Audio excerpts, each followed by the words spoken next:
Lifestyle with Alan T. This is really awesome. Okay, Liam Hughes, he spent nearly 5 decades on the NHS frontline, ultimately as a senior cardiologist. In Bodily Fluids, he uses the Hippocrates' famous list of the 4 humours, blood, phlegm, yellow, bile and black bile, as a framework for his own account of the highs and lows of hospital life. Liam Hughes. Liam, welcome to the programme. Good afternoon, Alan. Welcome. Thank you for welcoming me. Your pleasure. For this opportunity. Yeah. This is quite, shall we say, a subject that a lot of people probably won't talk about that much in sort of normal conversation. But tell us all about the book you've got coming out and why you've written it, because it sounds fascinating, I have to say. But so the book really is a memoir. One of the things about my career and the great privilege of my career was meeting hundreds, if not thousands, of remarkable humans who happened to be my patient at the time. Yeah. And I think that most people believe that every case is a diagnostic challenge, but actually the truth is the only thing that makes medicine fascinating to me is the relationship between the patient, their disease process, and with me. I loved talking to my patients, and the book demonstrates some of the extraordinary human beings that I had the privilege of treating. You know, from people that had war careers that would surprise every reader. To the stoicism and sheer bravery of some patients, and of course there are some other less serious issues, the humour involved in medicine. Yeah, and that's actually something that I think has sadly been rather lost. I think so. There's also a more serious aspect to the book, talking about how I think that the NHS has lost its esprit de corps, and there isn't a connectiveness that used to be between members of staff. And certainly talking to people who are in hospital now, and I only retired 2 years ago, so this isn't way back. Unfortunately, the enjoyment that particularly the junior doctors are getting from their work is so far removed from my experience, and some of the cases in the book are from 50 years ago or 45 years ago, and I remembered them as vividly now as I did, ever did. It's about the changing face of medicine. Yeah. And some serious issues and some less serious. Well, there's been a radical shift, hasn't there, in emphasis of the National Health Service over the last sort of, I suppose, nearly 30 years, which was inevitable when the trust system came into effect. It changed a lot of the way the management of hospitals was carried out. I think you've absolutely nailed it on the head there, Alan, actually. The biggest change, I think, in my career was around the turn of the century, when medicine decided in its infinite wisdom to become just another member of the health provision team. Yeah. So instead of having what the book describes in the earlier cases, a firm system, so when you went into hospital, there would be a single consultant in charge of your care, and that would be for the whole period of time. Yeah. They would have a close-knit team that would be responsible for looking after you continuously throughout that time. So the relatives knew who they could talk to, the patient knew who they could talk to. Yeah. And as soon as the system turned into a shift-based system, the medical profession became nothing other than yet another a provider of healthcare and proprietorial responsibility. And one of the things that I hear from junior doctors, that they don't know who their boss is. They know they work in a department, but at any one time it might be one of 12 consultants. Yeah.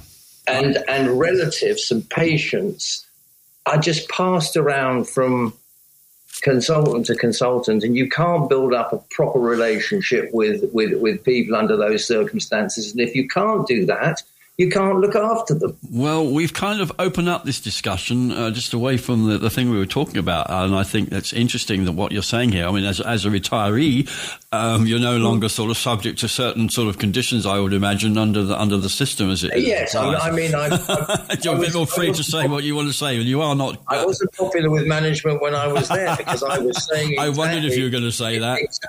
Exactly this. I mean, the patients. Hospitals exist, essentially, and have always existed for a patient who needs an expert opinion to receive that opinion and be under the care of that senior opinion. And for the opinion to be passed from pillar to post in a shift-based system is not good. And actually, a lot of the complications that arise in medicine is as a result of the huge increase in handovers from one team to the next.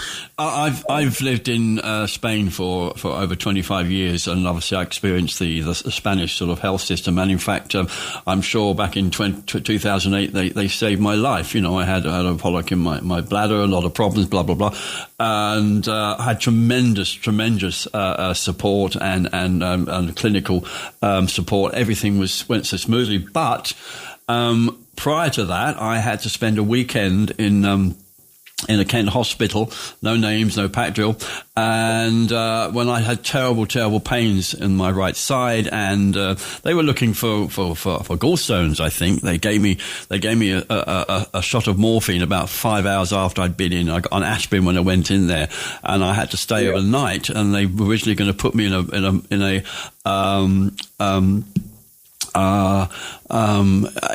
a sort of an open ward with people who were basically on their last legs, and they decided to put me in the side room. Thank goodness. But the interesting thing was that when they came round to discharge me, there were 6 people came into the room. Yes. All carrying clipboards.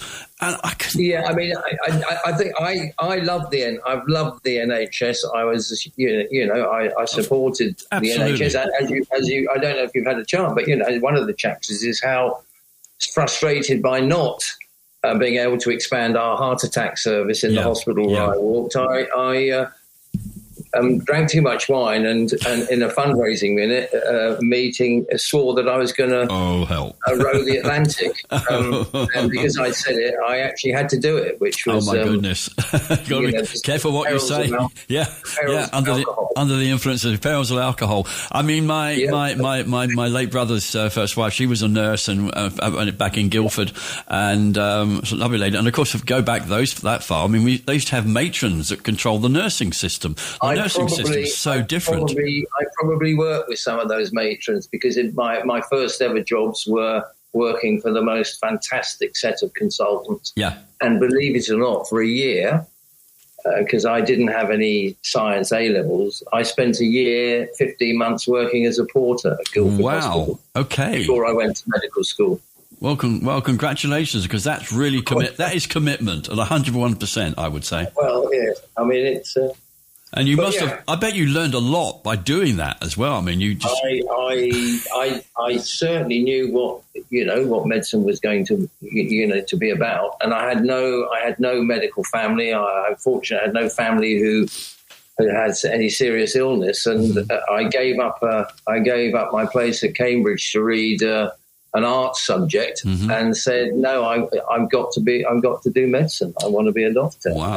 And it was a 2.5 year journey of working as a porter, doing a few tests, and then, finally being offered a place at Guy's Hospital. Yeah, Guy's Hospital. Fantastic. Yeah, so that's where I trained. Yeah. So that's where. Yeah.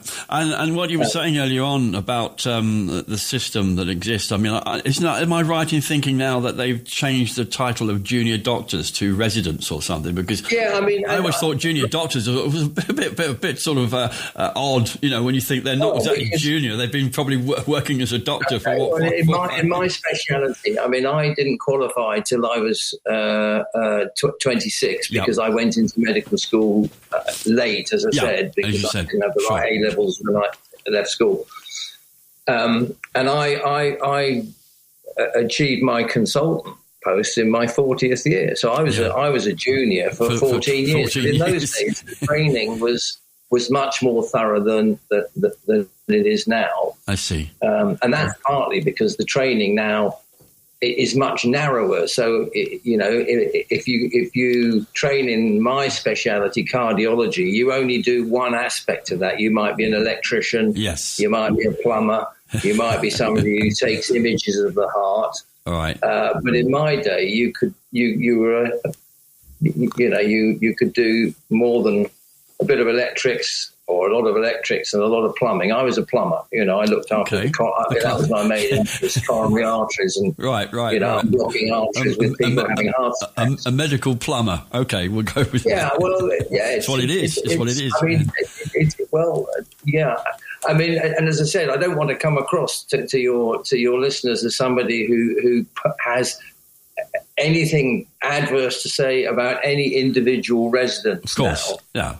But it is the system in which they find themselves that is not one which conducive for them developing their skills. And developing your skills after qualification is much more akin to a trade than it is to anything academic. I understand. You need to see lots of patients. You need to see the result of any decision that you have made.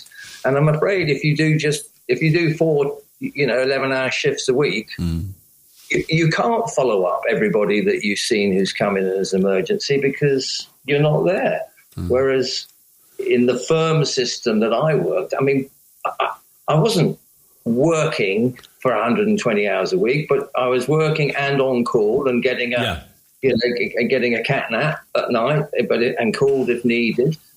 But I knew, as the book will show, I had a really, really good relationship with the patients, because otherwise they wouldn't have told me about their wartime love story. And a story in the book that is absolutely remarkable. Well, and if Hollywood did a film of it, they go, no, that didn't happen. Well, it did. I noticed one of the things you say here is that a terminal patient begging for a Brompton cocktail to end his suffering, and also the loathsome on-call surgeon who impales himself on his own shooting stick.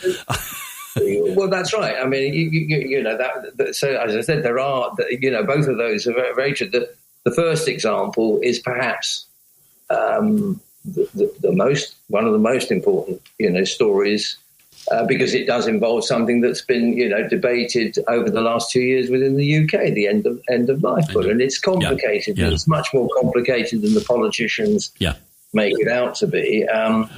But there's a description of how sometimes patients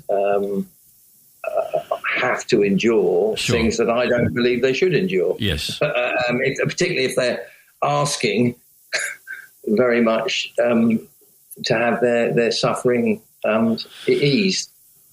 And of course, in those situations, the doctor is in a perilous situation, because they know very well that if they do make any kind of, they could end up being charged with murder.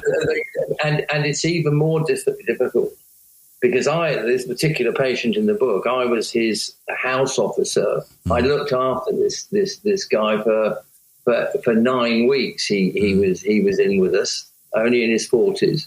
Got to know him incredibly well, had lots of important conversations, as well as talking, with my team, and got wonderful support from my boss.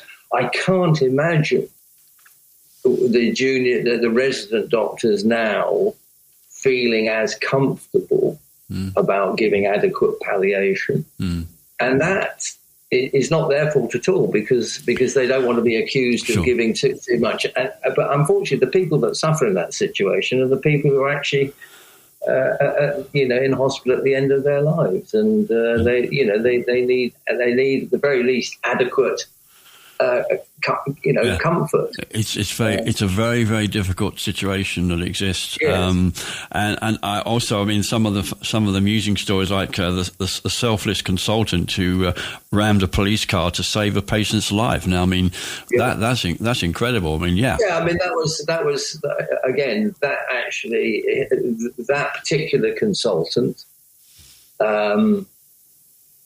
When I was working as a porter in the hospital, the word got round, because I was there for 15 months and I was trying to get to medical school. Mm-hmm.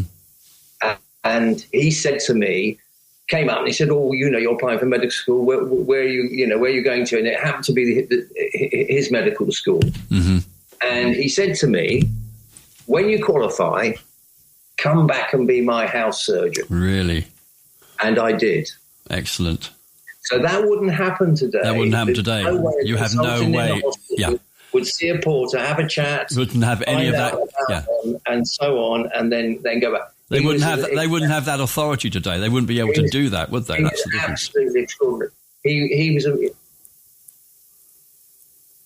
So he seems to have lost. So sorry, I've lost the screen, but that's all right. I can hear you fine. Oh, okay. Well, I can see you still. Oh well, I don't know what's.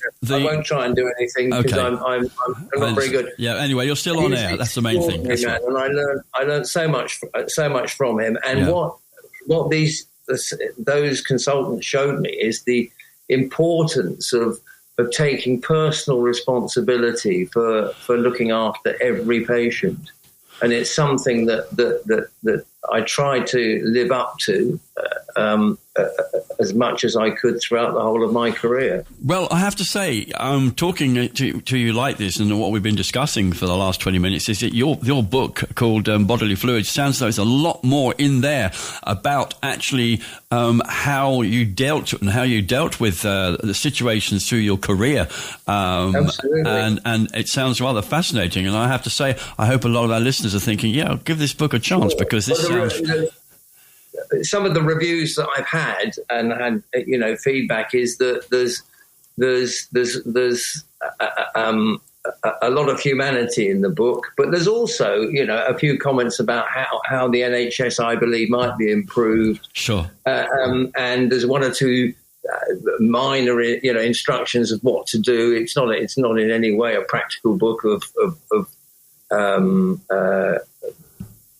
life-saving or anything like that. It is eclectic, and as I said, it's also not chronological. The reason I went with the different body fluids was because I didn't want it to be, and then I went from there to there and so on. And so some of the stories are from early in my career, some are from very late in my career, and I hope that I've anonymized. I certainly anonymized all the patients. No one will know that, but I hope that one or two colleagues are anonymised enough. Probably not anonymised, you will recognise. Oh no, that's me he's talking about. Well, yeah. Well, yes. In the notes I've got here, it says, in a lively mixture of the lurid, the gross out, and the deeply humane, Liam, who conveys the pain, pleasure, and pathos of hospital life by turns moving, instructive, hilarious, and outrageous. Bodily Fluids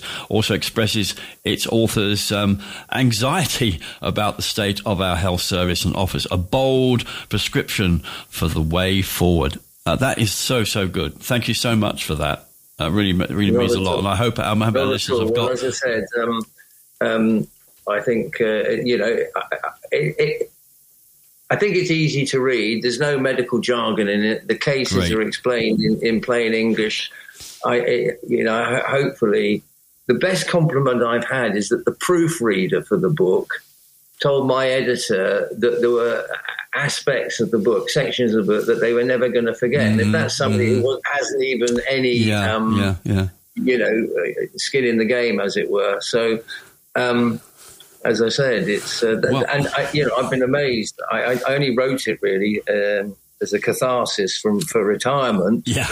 but I think at one stage, 3 days after its release, it's already in the sort of I think Amazon chart. parts, I think. Excellent. Well, I think you've enriched us with what you've written in the book, from what I'm hearing from you now. I've always actually had an interest in medical television shows. I mean, I literally rewatched the whole of ER last year, Yes. and I've become a huge fan of The Pit. And Yes. It's interesting, the way the Americans deal with medicine anyway is very different to what we see in Europe. And I mean, here in Spain, we have a National Health Service. It's very different, and actually there is a section in the book contrasting the real world versus the, because in America, the recently bereaved or surgeon gets out of his Ferrari and sees the retired model who's decided to go into medicine. I mean, it's completely and utterly. And also, and I'm sure this is true of every professional, it probably would be true of, if you watch a film about broadcasting and it's technically not correct, it probably makes your blood boil. And I mean, Hugh Laurie made my blood boil so much that I never watched him again in House. Oh, The House, yeah. I found it entertaining, mainly because I'm a big fan of Hugh Laurie. I mean, he's a great actor. Yeah, no, actually, but it wasn't really that real, I thought. Well, rare presentations of rare conditions don't ever happen, let alone happen every week. It's indeed, it's like sort of watching Silent Witness and say, I didn't think pathologists spent so much time walking around with police. No, I think it's entertainment. It's entertainment. I have to say, though, I have found The Pit rather intriguing, the way they presented it, sort of one day in each series. I mean, it has an incredible impact. And, of course, they don't pull any punches with the visuals either. My goodness me. No. They were suturing this guy's knee on last episode. It was fascinating to watch. It was really detailed as well. And you think to yourself, didn't you just... But, of course, many, many years ago, didn't we have your life in their hands to have those operations being shown on British television? In fact, I think these fly-on-the-wall things have possibly got worse rather than better. Yes, in some senses. Yeah, I think it's a little bit sensationalised. But it is what it is. Well, there's some fairly exciting graphic stuff in the book. But excellent. I hope people enjoy it, and can be bought through Amazon, I think, or Waterstones. Well, I was going to say, we have a book site called Talk Radio, which actually sort of helps us get a few pennies when people order them through us. They always go to Amazon or Waterstones, all the usual places, of course. Of course. Liam Hughes, Bodily Fluids, 5 decades of blood, phlegm and bile on the hospital frontline. But don't be put off, because it sounds to me there's a lot in this book which you'll find quite fascinating. And as you said, he's put humour into it as well. He's made it interesting by the sound of it. And I'm looking forward to sort of reading it. I'll get the opportunity. And I say thank you so much for joining us today. And it's been a fascinating discussion. I hope I've asked the right questions to you today. No, you most certainly you have, and it's been very enjoyable. And I wish all your listeners well. We've just got the tail end of Storm Pedro, so I hope none of them have suffered any through the very inclement weather that we had a lot of rain down here, which has helped. We had an awful lot of rain, which we needed. I mean, I think most of the reservoirs are now full up for the first time in like 10 years or something, so it's pretty good. Liam Hughes, is it Doctor or is it Mr. you call us? Well, I could still call myself Doctor, but I kind of answer to anything these days. My American wife could never understand why we call consultant doctors Mr. She couldn't work it out. That's the surgeon. So that's the surgeons are Mr. and the surgeons, the physicians are doctors. And as a cardiologist, I'm a doctor because although I did lots of procedures, I train as a physician. Anyway, I better let you get on. Otherwise, it's been a pleasure. Sure you've got a record to play. I'm just putting Doctor behind us to sort of say goodbye to you. So thank you so much for joining us today. All right, then, not at all. Cheers. Thanks, Alan. Cheers.